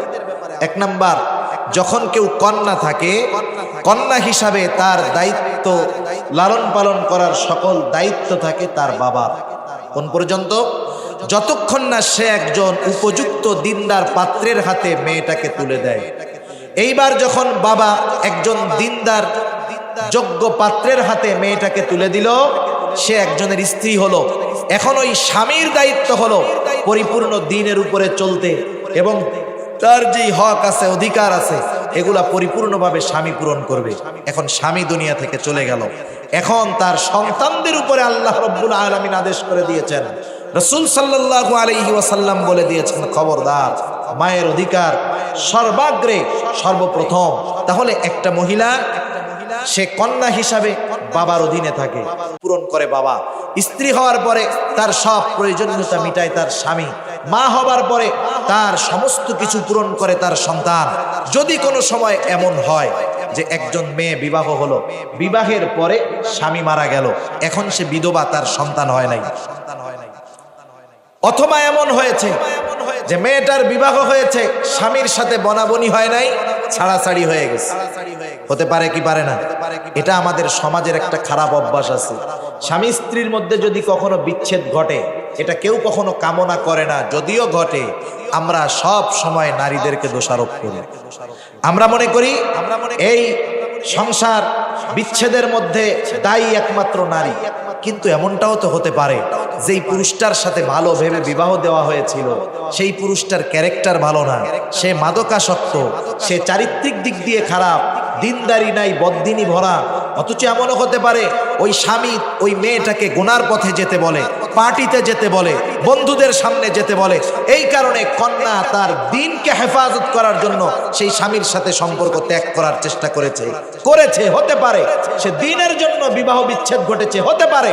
কিন্তু আমরা আমাদের সামাজিক যেই অন্ধতা আমাদের মধ্যে আছে, আমরা মনে করি যে বিবাহ বিচ্ছেদ হওয়ার জন্য মনে হয় শুধু মেয়েরাই দায়ী। এই একরোখা এক চোখা চিন্তা থেকে আমাদেরকে বাইর হয়ে আসতে হবে। মনে করেন হতে পারে একটা বোন স্বামীর সাথে তার বনাবনি হয় নাই, খারাপ, এখন ছাড়াছাড়ি হয়েছে, তালাক হয়েছে, সে এখন আছে বাবার বাড়ি, ঠিক কিনা? এই যে বিবাহ বিচ্ছেদ হলো, খারাপ স্বামীর ঘর থেকে আবার বাবার ঘরে আসলো, অনেকে এই সময় নিজের মেয়েটাকে ভালো চোখে দেখে না। ওই বিবাহের আগে কন্যার উপরে যেমন যত্ন নিত, এখন বিধবা হয়ে আসছে, ছাড়াছাড়ি হয়ে গেছে, আসছে, আগের মতো আচরণ করে না। কিন্তু ইসলামে সুযোগ দেয় নাই। যদি কোনো নারী স্বামীর সাথে ছাড়াছাড়ি হয়ে যায়, বিচ্ছেদ হয়ে যায়, সে পুনরায় যখন বাবার বাড়িতে ফিরে আসবে, বিবাহ পূর্বে বাবা যেমন ওই কন্যার সব দেখাশোনা করত, এইবার স্বামীর বাড়ি বনাবনি না হওয়ার কারণে সে চলে আসলো। এখনো পুনরায় আবার ওই বাবার উপরে দায়িত্ব হলো, ওই বাবা আবার তার কন্যাকে দেখাশোনা করবে, আবার তার বিবাহের ব্যবস্থা ওই বাবাই করবে। যদি বাবা না থাকে, অনেক সময় ভাইরা খারাপ আচরণ করে, এই সুযোগ নাই। ওই বোন বিধবা হয়েছে, ছাড়াছাড়ি হয়ে গেছে, তালাক প্রাপ্তা, তার সাথে সদাচরণ করতে হবে, ভালো ব্যবহার করতে হবে, পুনরায় দিনদার একটা পুরুষের সাথে বিবাহের বন্দোবস্ত করতে হবে। এটা ছিল তার অধিকার। অথচ দেখেন নারীর যেইটা অধিকার, সেটাও প্রদান করার ক্ষেত্রে অনেক সময় আমরা বড় উদাসীন হয়ে যাই। সেজন্য বিধবা হিসাবেও তার অধিকার আল্লাহ তাআলা রেখে দিয়েছেন। রাসূল আকরাম সাল্লাল্লাহু আলাইহি ওয়াসাল্লাম জানিয়ে দিয়েছেন, আপনার কোনো প্রতিবেশী যদি বিধবা হয়, সে বৃদ্ধ হতে পারে, হয়তো বৃদ্ধা, তার সন্তান নাই, তার স্ত্রী নাই, তার বাজারে গিয়ে তার প্রয়োজন মেটানোর কোনো সুযোগ নাই, একা একা বাজারে যাইতে পারে না, কেউ নাই তার। এই মানুষগুলার খেদমত করা বড় সৌভাগ্যের ব্যাপার। রাসূল আকরাম সাল্লাল্লাহু আলাইহি ওয়াসাল্লাম বলেন, আস-সাঈ আলাল আরমালা ওয়াল মাসাকিন কাল মুজাহিদি ফি সাবিলিল্লাহ। কেউ যদি কোনো বিধবার প্রয়োজন মিটায় দেয়, তাকে একটু সহযোগিতা করে, এবং মিসকিন যারা আছে অসহায়, তাদেরকে সহযোগিতা করে, যতক্ষণ তাদের সহযোগিতার মধ্যে ব্যস্ত থাকে, আল্লাহর রাস্তায় জিহাদ করলে যেই সওয়াব হতো, সেই সওয়াব তার আমলনামায় যোগ হয়ে যায়। সুবহান। দেওবন্দের একজন মুরব্বী ছিলেন, ওনার নামটা আমার স্মরণ আসতেছে না, অনেক বড় একজন বুজুর্গ ছিলেন। উনি যখন বাজারে যাইতেন, ওনার এলাকায় অনেক মহিলারা ছিল বিধবা, তাদের স্বামীও ছিল না, সন্তানও ছিল না। উনি মাদ্রাসায় যাওয়ার সময় ওই সমস্ত বাড়ির সামনে গিয়ে বলতেন, আপনাদের কি কোনো বাজার আনা লাগবে নাকি? বাজারে আপনাদের কোনো প্রয়োজনীয়তা আছে নাকি? কিছু কেনা লাগবে নাকি? কিছু দরকার নাকি? উনি এইভাবে প্রত্যেকটা বিধবা মহিলা, অসহায় মানুষের দরজার গড়ে গিয়ে উনি এভাবে এলান করতেন। এবার ওনাকে দিয়ে কেউ মরিচ আনাইতো, কেউ হলুদ আনাইতো, কেউ তরকারি আনাইতো। মাদ্রাসা থেকে পড়ানো শেষ করার পর যার যেই বাজার সেটা এনে তিনি প্রত্যেকের বাড়িতে পৌঁছায়া দিতেন। মাঝে মধ্যে এমনও হইতো, সব সময় তো মনে নাই, একজন আনতে বলছে হলুদ, উনি ভুলে মনে করে নিয়ে আসছে লবণ। আনার পরে বলতো, ও মাওলানা আপনি কি করলেন? আনতে বলছিলাম লবণ, আনতে বলছিলাম হলুদ, আপনি নিয়ে আসছেন মরিচ। উনি বেজার হইতেন না, হাসি মুখে বলতেন আচ্ছা ফেরত দেন। আবার নিজে ফিরে যাইতেন ওই দূর বাজার থেকে, আবার যেটা আনতে বলেছে বদল করে সেটা তিনি এনে দিতেন। এইরকম ভাবে উনি বিধবাদের খেদমত করতেন। কিন্তু আজকে আমাদের দেশে যখন কারো সন্তান থাকে না, স্ত্রী থাকে না, সে জানের দিক দিয়ে, সম্মানের দিক দিয়ে, অর্থনৈতিক দিক দিয়ে, সব দিক দিয়ে নিরাপত্তাহীনতার মধ্যে ভুগে, ঠিক কিনা? উনি আছে একা, কেউ নাই, পাশে একজন প্রভাবশালী, ও চিন্তা করে এই বুড়িরে যেমনে হোক উঠাই দিয়া ও জমিটা দখল দিয়ে আমি যদি আমার বাড়ির সাথে মিলাইতে পারি, আমার বাড়িটা বড় হয়ে গেল। এই ধরনের জালেম আছে না নাই?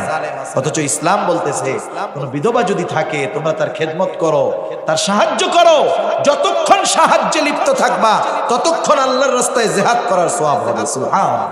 বলেন ইসলাম এর চাইতে কি ফ্যাসিলিটি দিবে? এরপরে আসেন দেখেন, অনেক সময় আমাদের সমাজে এমন আছে, বিধবাকে বিবাহ যদি কোনো যুবক করে, কোনো অবিবাহিত যুবক যদি কোনো বিধবা নারীকে বিবাহ করে যার স্বামী মারা গেছে অথবা যে কোনো কারণে ছাড়াছাড়ি হয়ে গেছে, এমন কোন মেয়েকে যদি কোনো যুবক বিবাহ করে সমাজের মানুষ তাকে অনেক তিরস্কার করে। এই তিরস্কার যারা করে এরা যে কত খারাপ কাজ করে ও যদি বুঝতো তাইলে করতো না। রাসূল আকরাম সাল্লাল্লাহু আলাইহি ওয়াসাল্লাম যতগুলো বিবাহ করেছেন, একটা বিবাহ শুধু কুমারী আয়েশা সিদ্দিকা রাদিয়াল্লাহু তাআলা আনহা, আর প্রত্যেকটা বিধবা নারী উনি বিবাহ করেছেন। রাসূল আকরাম সাল্লাল্লাহু আলাইহি ওয়াসাল্লাম যার ব্যাপারে সবচেয়ে আন্তরিক ছিলেন খাদিজাতুল কুবরা রাদিয়াল্লাহু তাআলা আনহা। আল্লাহর রাসূল সাল্লাল্লাহু আলাইহি ওয়াসাল্লামের সাথে বিবাহ হওয়ার আগে ওনার আরো দুইজন স্বামী ছিল, যারা আরো দুইজনের সাথে ওনার বিবাহ হয়েছিল। উনি বিধবা ছিলেন। আল্লাহ রাসূল সাল্লাল্লাহু আলাইহি ওয়াসাল্লামের ঘরে আসার আগে ওনার আরো কয়েকজন সন্তান ছিল। কিন্তু দেখেন এই খাদিজাতুল কুবরা রাদিয়াল্লাহু তাআলা আনহার প্রতি আল্লাহ রাসূলের মহব্বত, ভালোবাসা কেমন ছিল। আয়েশা সিদ্দিকা রাদিয়াল্লাহু তাআলা আনহা একদিন রাসূলুল্লাহ সাল্লাল্লাহু আলাইহি ওয়াসাল্লামের পিঠের মধ্যে দাগ দেখতে পাইলেন। বসন্ত হলে, ফক্স হলে, যাদের ফক্সটা বসন্তটা বেশি হয় ওই জায়গাটায় গর্ত গর্ত হয়ে যায়। গায়ের কয়েকটা জায়গায় উনি ওরকম দেখলেন। আয়েশা সিদ্দিকা রাদিয়াল্লাহু তাআলা আনহা বলতেছে, ইয়া রাসূলুল্লাহ আপনার কি কখনো এই ধরনের কিছু হয়েছিল নাকি? রাসূলুল্লাহ সাল্লাল্লাহু আলাইহি ওয়াসাল্লাম বললেন, না, তুমি যা ভাবতেছো তা না। ও আয়েশা, তুমি তো আমার সুখের দিনের স্ত্রী, তুমি আমার কষ্টের দিনটা দেখো নাই।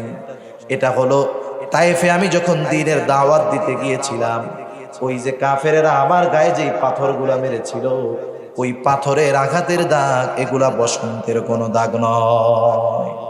তুমি আমার ওই সময়টা দেখো নাই, ওই কষ্টের সময়টা দেখো নাই। রাসূল আকরাম সাল্লাল্লাহু আলাইহি ওয়াসাল্লামের ওই কষ্টের সময়ের কথা তিনি মনে করতেন। আর আয়েশা সিদ্দিকা রাদিয়াল্লাহু তাআলা আনহার সামনে বারবার খাদিজার কথা উল্লেখ করতেন। তিনি বলতেন, খাদিজা আমার কষ্টের সময় আমার সাহায্যকারী ছিল, আমাকে সান্ত্বনা দানকারিণী ছিল। খাদিজাতুল কুবরা রাদিয়াল্লাহু তাআলা আনহার বান্ধবী যারা ছিলেন, রাসূলুল্লাহ সাল্লাল্লাহু আলাইহি ওয়াসাল্লাম তাদেরকেও মহব্বত করতেন, হাদিয়া পাঠাইতেন। স্বাভাবিক, আল্লাহ তাআলা সৃষ্টিগতভাবে নারীদেরকে কিছু জিনিস দিয়েছে, ওটা স্বাভাবিক বিষয়, ওটা নারীত্বর কারণে নারীর মধ্যে থাকবে। যেমন একটা মানুষ যত বুজুর্গ হোক না কেন আর যত বুজুর্গা দুইটা বিবাহ করুক না কেন, বলেন তো দুই বউ কোনো সময় ঠান্ডা থাকবে নাকি? স্বামীও আল্লাহর ওলি, ওনার বউ দুইজন, ওই দুই বউ আল্লাহর ওলি, তাও দেখবেন ওই দুই বউয়ের মধ্যে বনে না, দুই সতীনের মধ্যে কি হয় না, বনে না। আপনি যদি একজনের প্রশংসা আর একজনের কাছে যায় বলেন, কাম সারা। যাদের দুই বউ আছে তাদের কথা বলতেছি। খাদিজাতুল কুবরা রাদিয়াল্লাহু তাআলা আনহা দুনিয়া থেকে চলে গেছে কত বছর আগে। প্রশংসা করতেন স্ত্রী হিসাবে, মানুষ হিসাবে কিছু তবিয়ত আল্লাহ তাআলা স্পেশাল ভাবে দিয়ে দিয়েছে সবার মধ্যে। ওনার ঈর্ষা হইতো যে আমার চেয়ে কি কম আছে আমার। একদিন আয়েশা সিদ্দিকা রাদিয়াল্লাহু তাআলা আনহা বলতেছে, ইয়া রাসূলুল্লাহ, আপনি শুধু খাদিজার কথা বলেন, কিন্তু রূপে গুণে যোগ্যতায় আমার কোনটার মধ্যে কমতি আছে একটু বলেন। আল্লাহর রাসূল বলেন, ও আয়েশা, তুমি আমার সুখের দিনের স্ত্রী, কিন্তু দুঃখের দিনটা দেখো নাই। শুনে রাখো, ওই খাদিজা তো সেই খাদিজা, আমার সাথে যখন তার বিবাহ হয়েছে সব সম্পদগুলো আমাকে দিয়ে দিয়েছে। শুধু তাই না, এমন একটা দিন যায় নাই আমি দিনের কাজে বের হয়েছি, গভীর রাতে দরজায়, বাড়িতে এসে দরজায় টোকা দিয়েছি, একবারের বেশি দুইবার ডাক দেওয়া লাগে নাই। একটা ডাক দেওয়ার সাথে সাথে খাদিজা দরজা খুলে দিয়েছে। আমি জিজ্ঞাসা করতাম, খাদিজা তুমি কি ঘুমাও নাই? খাদিজা বলতো, ইয়া রাসূলুল্লাহ, আপনি বাহিরে আছেন, দ্বীনের কাজে আছেন, আমি খাদিজার চোখে কেমন করে ঘুম আসতে পারে? ও আয়েশা, খাদিজা আমার সেই সময়ের স্ত্রী, তুমি তো আমার সুখের দিনের স্ত্রী। আল্লাহ রাসূল সাল্লাল্লাহু আলাইহি ওয়াসাল্লাম তখন বললেন, আয়েশা শোনো, খাদিজাকে যদি আল্লাহ বাঁচায় রাখতো, খাদিজা যদি জীবিত থাকতো, খাদিজার বর্তমানে আমি অন্য কাউকে স্ত্রী হিসাবে গ্রহণ করতাম না। সেজন্য খাদিজার ব্যাপারে তুমি এমন ভাবে কোনো সময় বলবা না। আয়েশা সিদ্দিকা রাদিয়াল্লাহু তাআলা আনহা আর কোনোদিন বলেন নাই সেই খাদিজা, তিনি কুমারী ছিলেন না, তিনি দুইটা স্বামী ছিল এর আগে, তারা মারা গেছে দুনিয়া থেকে। ওনার সন্তান ছিলেন, চারিত্রিক দিক দিয়ে পুত পবিত্রা ছিলেন। একটু জিনিস চিন্তা করেন, আমরা মনে করি বিবাহ হয়েছে এখন তার আর চরিত্র নাই। না না, বিবাহের মাধ্যমে যেই সম্পর্ক হয় এর দ্বারা চরিত্র স্খলন হয় না। একটা নারীর একাধিক বিবাহ হতে পারে, কিন্তু তার ক্যারেক্টার, তার চরিত্র, আখলাক যদি ভালো থাকে, সে একজন সতীসাধ্যী নারী। ঠিক কিনা বলেন? খাদিজাতুল কুবরার উপাধি কি ছিল? জাহেলিয়াতের সময় ওই সময়ের মানুষেরাও তাকে উপাধি দিয়েছিল তহেরা, পুত পবিত্রা। সেজন্য যদি কোনো দিনদার বিধবা পাত্র মেয়ে থাকে, কেউ যদি বিবাহ করে, যে করেছে তাকে আমরা তিরস্কার করব না, বরং সে যে কাজটা করেছে রাসূলুল্লাহ সাল্লাল্লাহু আলাইহি ওয়াসাল্লামের সাথে সে তার কাজের মিল রেখেছে। ঠিক কিনা বলুন? সেজন্য ইসলাম বিধবাকে বিবাহের ব্যাপারে উৎসাহী করেছে। আর অন্যান্য ধর্ম তো আছে, আসলে কথা বললে অনেকে এই কথা বোঝানোর জন্য বললেও অন্য খারাপ দিকে নিয়ে যাইতে পারে। যেমন হিন্দু ধর্মে এখনো আছে অনেক জায়গায়, বিবাহ হয়েছে, স্বামী মারা গেছে, এরা আর কেউ বিবাহ করে না, অবহেলিত হয়ে যায়, অপমানিত হয়, একে কেউ বিবাহ করতে চায় না, অপয়া মনে করে। অথচ দেখেন এখানে ইসলাম একটা বিধবা নারীর কি অধিকার দিয়েছে, যে বিধবা বিবাহ করার জন্য ইসলাম উদ্বুদ্ধ দিয়েছে। এখন আসেন, জাহেলিয়াতের সময়ে অর্থনৈতিকভাবে নারীদের কি অধিকার ছিল? এক কথায় কোনো অধিকার ছিল না। তারা না পাইতো বাবার সম্পদ, না পাইতো স্বামীর সম্পদ, না পাইতো সন্তানের সম্পদ, কিছুতেই তাদের অধিকার ছিল না। কিন্তু ইসলাম কোরআনুল কারীমের মধ্যে আল্লাহ সুবহানাহু ওয়া তাআলা পিতার সম্পদের মধ্যে নারীর অধিকার দিয়েছে, স্বামীর সম্পদের মধ্যে নারীর অধিকার দিয়েছে, সন্তানের সম্পদের মধ্যে নারীর অধিকার দিয়েছে। শুধু তাই না, একেবারে চূড়ান্তভাবে আল্লাহ তাআলা এটাকে সিদ্ধান্ত করায় দিয়েছেন।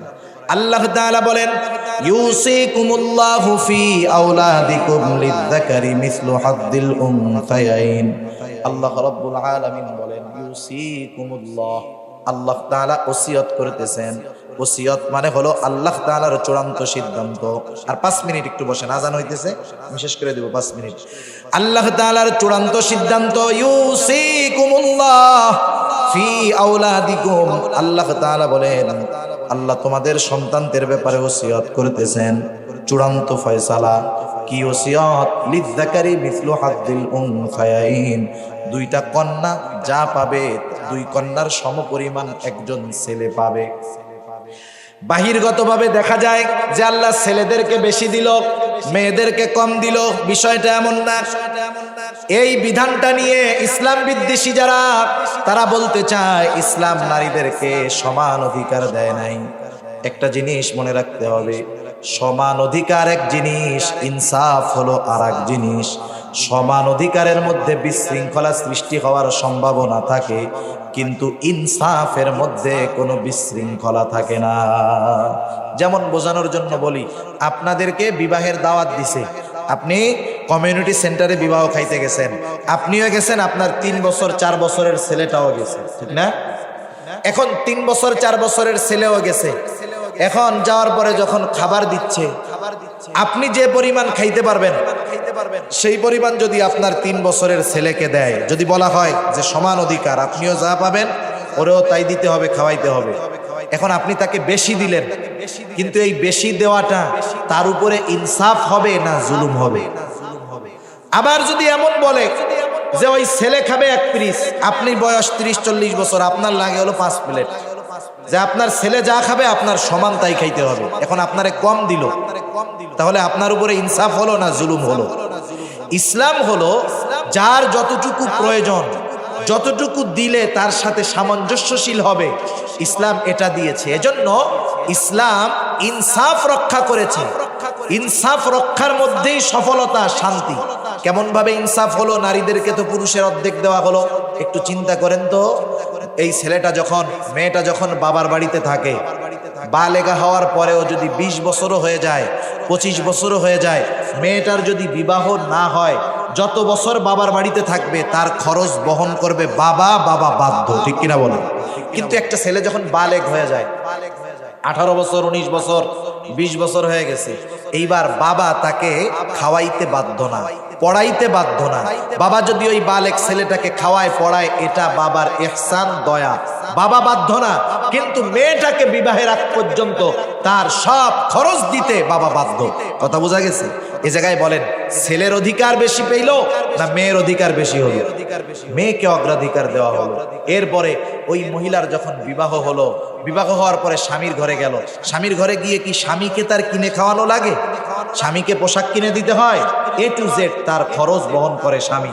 বাবার বাড়িতে বহন করছে বাবা, স্বামীর বাড়িতে বহন করে স্বামী। স্বামী মারা গেছে, এখন সন্তান আছে। বলেন তো, এই সন্তান উপযুক্ত হয়ে গেছে, এখন দায়িত্ব কার? নিজের খাওয়া লাগে, নিজের পড়া লাগে? বরং আল্লাহ তাআলা চূড়ান্ত সিদ্ধান্ত দিয়ে দিয়েছেন যে মা বাবার সব খরচা খরচ, অতিরিক্ত যা প্রয়োজন সবকিছু সন্তান ব্যয় করবে। তার মানে কন্যাদেরকে আল্লাহ যতটুকু দিয়েছেন তার পুরাটাই ধরা থাকে, এর কোনো খরচ নাই। কিন্তু ছেলেদেরকে দিয়েছেন ঠিক কন্যার দ্বিগুণ, কিন্তু তাদের যে ব্যয় হয় শেষমেশ গিয়া কিছুই টিকে না, ঠিক কিনা বলেন? একজনকে দিয়েছেন 10 টাকা, তার 1 টাকাও খরচ নাই। একজনকে দিয়েছেন 20 টাকা, কিন্তু তার খরচ আছে 15 টাকা। তাইলে এখানে কি হলো? যাকে 10 টাকা দেওয়া হয়েছে সে লাভবান, যাকে 20 টাকা দেওয়া হয়েছে তার 15 টাকা খরচ আছে। সেজন্য ইসলাম ইনসাফ করেছে, ইনসাফের মাধ্যমে নারীদেরকে অগ্রাধিকার দিয়েছে। শুধু তাই না, সর্বশেষ একটা হাদিস বলে শেষ করি, আমলের ক্ষেত্রেও ইসলাম নারীদেরকে অগ্রাধিকার দিয়েছে। আল্লাহ রাসূল সাল্লাল্লাহু আলাইহি ওয়াসাল্লাম এক হাদিসের মধ্যে বলেন, যেই নারী 5 ওয়াক্ত নামাজ পড়বে যথাসময়, 5 ওয়াক্ত নামাজ যথাসময়ে পড়বে, রমাদানের রোজাটা ঠিকমতো রাখবে, নিজের সতীত্বের হেফাজত করবে, সাথে সাথে স্বামীর শরীয়ী বিষয়ের আদেশগুলা মান্য করে চলবে। আমি বলে দিচ্ছি তো 8টা পর্যন্ত, আমি শেষ করে দিচ্ছি তো আলোচনা। যেই নারী স্বামীর দ্বীনি ফরমানগুলো মেনে চলবে, স্বামী যদি এমন কোনো আদেশ করে যাতে শরীয়তের আইন লঙ্ঘন হয়, শরীয়তের বহির্ভূত হয়, স্বামী যদি বলে বেপরদায় চলো, আমার বন্ধুদের সামনে যাও, এই ধরনের কোনো আদেশ করে, এগুলা মানা যাবে না। কারণ আল্লাহর নবী বলেন, লা তাআতা লি মাখলুকিন ফি মাসিয়াতিল খালিক, আল্লাহর নাফরমানি করে মাখলুকের আনুগত্য করা যাবে না, এটা বৈধ নয়। স্বামীর ওই ধরনের আদেশগুলো মেনে চলে। যেমন স্বামী বলছে আমার মা বাবার একটু খেদমত কইরো, আত্মীয় স্বজনের সাথে একটু ভালো ব্যবহার কইরো, কিন্তু মা বাবার খেদমত করে না, খারাপ আচরণ করে, এগুলা করা যাবে না। এই ধরনের আদেশ যখন মান্য করবে, স্বামীর আনুগত্যশীলা হবে। রাসূলুল্লাহ সাল্লাল্লাহু আলাইহি ওয়াসাল্লাম বলেন, দাখালাত মিন আইয়াবওয়াবিল জান্নাতি শাআত, জান্নাতের যেই দরজা দিয়ে খুশি ওই নারী সেই দরজা দিয়ে জান্নাতে প্রবেশ করবে। সুবহানাল্লাহ। তাহলে বলেন, ইসলাম কি নারীদেরকে ঠকিয়েছে না জিতিয়েছে? জোরে বলেন, জিতিয়েছে না ঠকিয়েছে? ইসলাম যারা বলে ইসলাম নারীদেরকে অধিকার দেয় নাই, তারা ইসলাম বুঝে না, তারা ইসলাম সম্পর্কে জানে না। যারা ইসলাম বুঝে, ইসলাম সম্পর্কে জানে, তারাই বুঝতে পারে ইসলাম নারীদেরকে শুধু অধিকার দেয় নাই, ইসলাম নারীদেরকে অগ্রাধিকার দিয়েছে, ইসলাম নারীদেরকে সর্বোচ্চ নিরাপত্তা দিয়েছে, ইসলাম নারীদেরকে সর্বোচ্চ মর্যাদা দিয়েছে, মায়ের সম্মান দিয়েছে, বোনের সম্মান দিয়েছে, কন্যা হিসাবে সম্মান দিয়েছে, স্ত্রী হিসাবে সম্মান দিয়েছে। সেজন্য নারীরা যদি সম্মানের সাথে, ইজ্জতের সাথে এই দুনিয়ার বুকে অবস্থান করতে চায়, ইসলামের মধ্যে আসার দরকার আছে না নাই? আল্লাহ তাআলা সবাইকে বুঝবার তৌফিক দান করুক। পাশাপাশি আমাদের উপরে যাদের নারীদের অধিকার রয়েছে, নারীদের যেই সকল অধিকার আমাদের কাছে প্রাপ্ত, তাদের অধিকার, তাদের হকগুলাও আদায় করার তৌফিক আল্লাহ দান করুক। সবাই বলি আমিন। ওয়া আখিরু দাওয়ানা আলহামদুলিল্লাহি রাব্বিল আলামিন।